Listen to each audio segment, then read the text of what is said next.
Alright, it's Dave here at the Game Thing, and in this video I'm just going to walk through and talk over some of the stuff that I've got up to with using dark matter on my particular hardware for my main machine.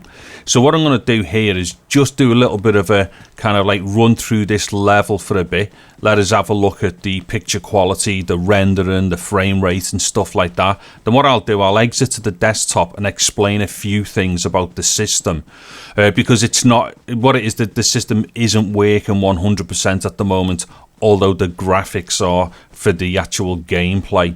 So like I said, I'll just kind of walk around a little bit doing this, and then I'll jump to the desktop, explain a few things there, and then I'll come back and do a little bit more gameplay after altering some settings. So what we should be seeing here right now is an amazingly stable picture. So for the best part here, we're maintaining 60 frames per second, as we can see with the frame rate counter in the top right hand corner of the screen here.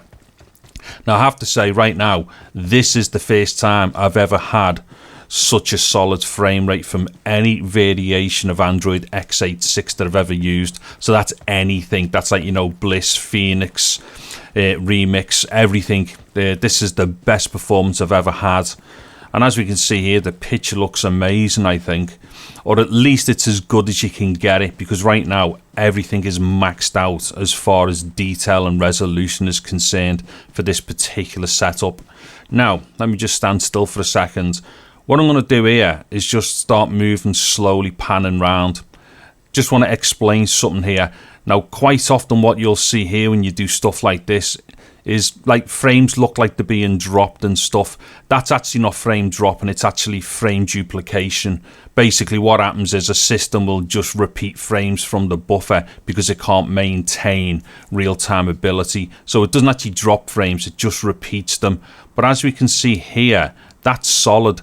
We're getting 60 frames per second solid. Now, sometimes you may get what looks like, you know, a bit of shimmering, or it just looks like a bit jerky when you're doing slow pans like this. Well, quite often I think the problem with that is horizontal synchronization issues, and that's basically, I think sometimes the system's not syncing properly between the GPU and the monitoring, where one may be playing 60 and the other one's recognizing it as 59.94, or the other way around. But as we can see here, that's a solid 60 as I'm like, you know, slowly turning around there. So we should be seeing something there that's amazingly solid on playback, no jerking, no twitching or anything like that. Okay, so what I'm going to do here is now exit to the desktop. Okay, so what I'm going to do here is just explain a few things about the system. So first of all, let me go into gear lock here, and then let me get into here. So for anybody who understands what all these figures are and all the rest of it, just have a little read through. So there's the variations of gear lock and what have you. At the moment, gear tune is on. I did that straight on install, and that's something that I did following the advice and the installation procedure for one of the tutorials for doing the installation. In fact, there'll be some links in this video as well to link to the game site for this stuff and various other things to do with dark matter and all the rest of it. Okay, then as we can see here, I'm currently on the gamma variation of the gaming protocol. That basically is just saying that this is set up now for PUBG.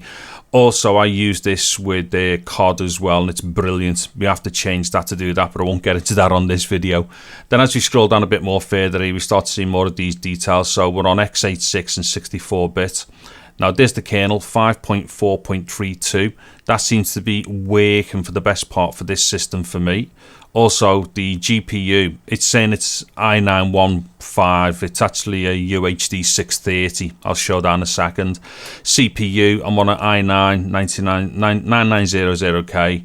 Let's see, RAM, I'm on a 32 gig system here. There's MESA, and MESA is on 20.0.4, and also I'm in UEFI mode as well. Now on here as well, current CPU governor, it's on power save. The thing is, because this system is so powerful, I just don't think that a lot of the options that you might want to change would make any difference to this, and I'll show that in a second. Okay, so let me come out of here, and just to confirm something, let me just go here. So as we can see down here as well, we're on UHD Graphics 630. So that's the iGPU that comes with the i9. Okay, now let me just pop out of here. Now let me just show you as well the settings that I'm using for GFX tool here. So let me just start this, hold on. Okay, right, so what I'm going to do is just run through all these settings here and kind of like best explain them as I can. Now the other thing as well, I'll probably touch upon a few things with this video. It's likely to be a little bit longer than what most people are used to, but there's a fair bit to explain here. Now, if people are into any of this stuff that I'm doing, just leave me some messages in the comment section and stuff like that. If there's anything that you'd like me to elaborate on, I'll most certainly do that in future videos.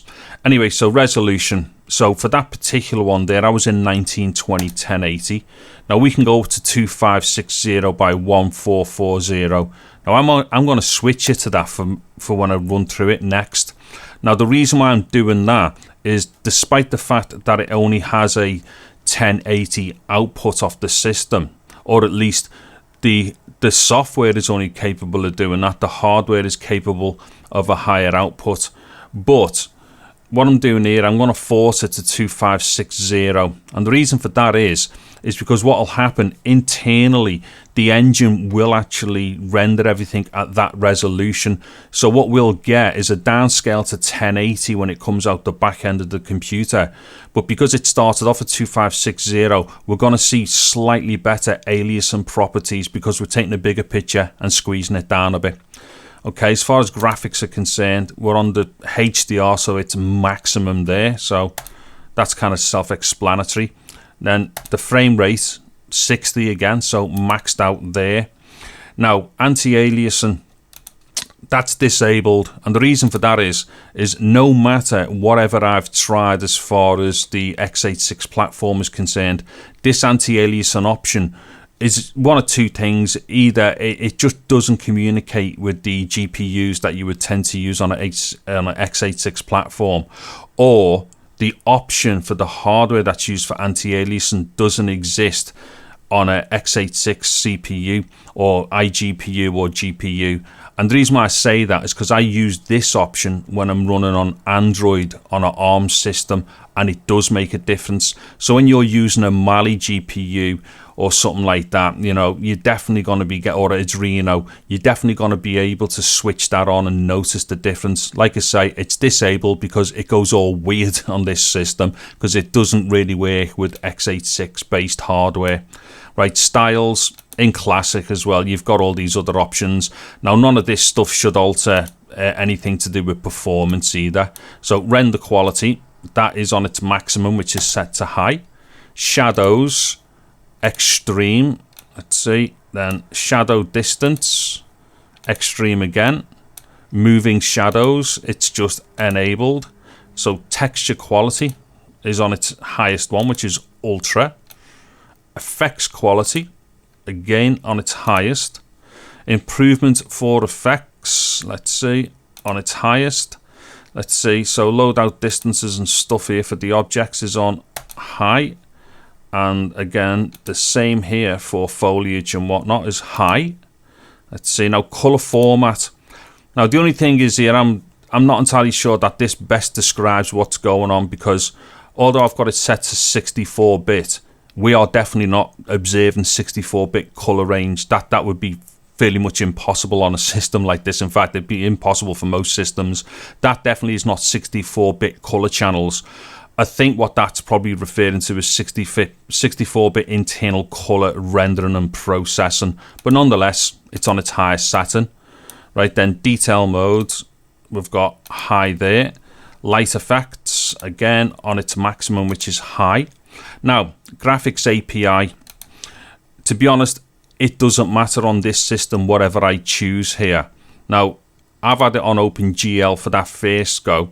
Now, I think the reason why it's working fine with that is because I'm assuming OpenGL is dropping back to the CPU, and in that instance, the CPU is that powerful that OpenGL will just work anyway. But I'll flip it to Vulkan, just because I want to make it different for this next go through anyway. And then also GPU optimization, I had it on disabled before, once again, just to show that even if I went to the basic OpenGL without any GPU optimization, this system is still doing 60 frames per second. But this time, obviously, I'm switching it to Vulkan, and then I'm going to enable GPU optimization. Now, obviously, GPU optimization is just a function whereby the system will know to utilize the iGPU or the GPU if that GPU has hardware specific for rendering capabilities. Sound is on ultra, there we go, and save controls is enabled. So let me just get back into the game here.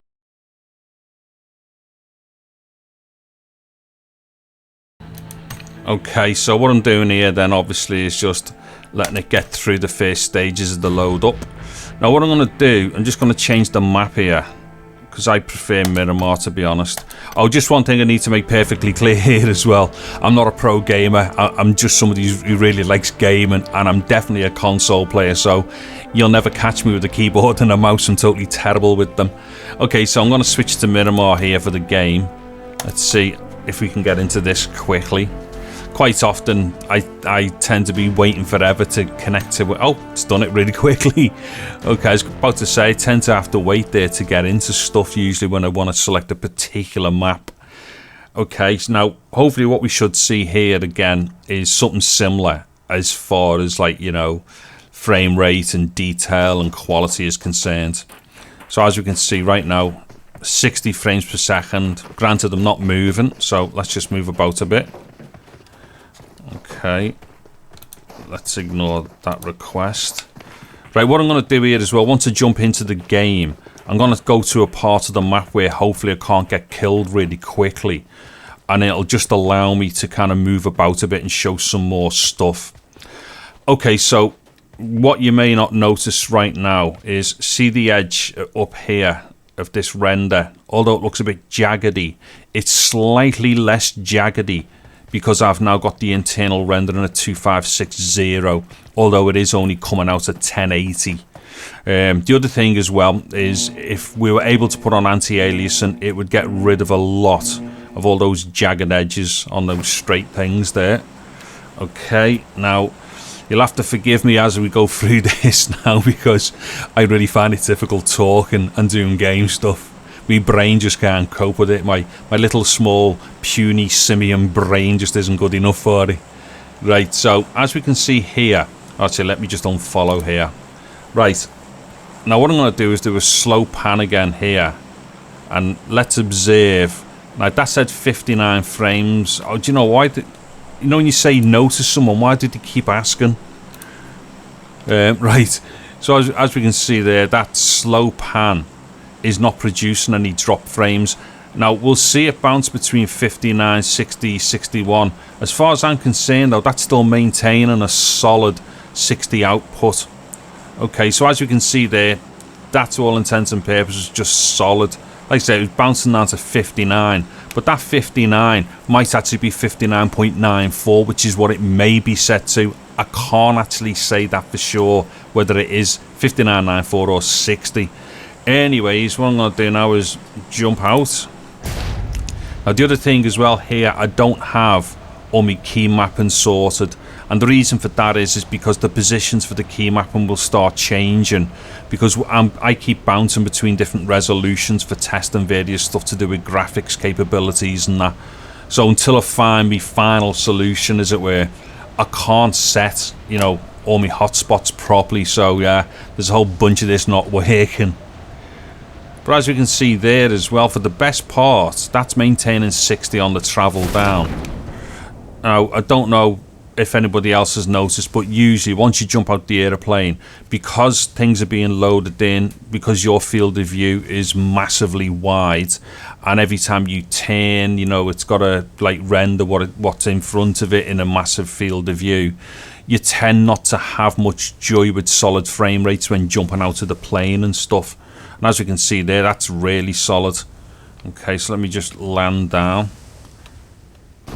Okay, like I said earlier on, this is going to be very weirdy, because I'm trying to explain exactly what's going on. And this video definitely isn't for people who just are into solid gameplay and stuff like that. This is more nerdy stuff, I would imagine. Okay, again, all I'm trying to show here is just how solid, you know, this frame rate is and the picture qualities. Right, so if I have a little look here, so there's my shadow. So all the tracking shadow stuff, shadow detail is all on. We can see it on the bushes there as well. As far as like the loadout distance is concerned, I mean, I don't think we're having any problems seeing all the details into the distance. I mean, at the back here, there's like that mountain or hill range at the back. Depending upon how you would set things, that wouldn't exist because it wouldn't take, or it wouldn't bother taking the time to render stuff that far in the distance, so it'd save on CPU computing power or GPU computing power and stuff like that. But right now I've got everything maxed out, so we should be seeing, for the best part, the best details that we're going to see close up, and also stuff into the distance. And as far as actual, do you know what, that's doing me head in, hold on. Just give us a second there. Right, I probably should already have done this before I got into it. Don't know which one it is, sorry. Hold on, let me get back.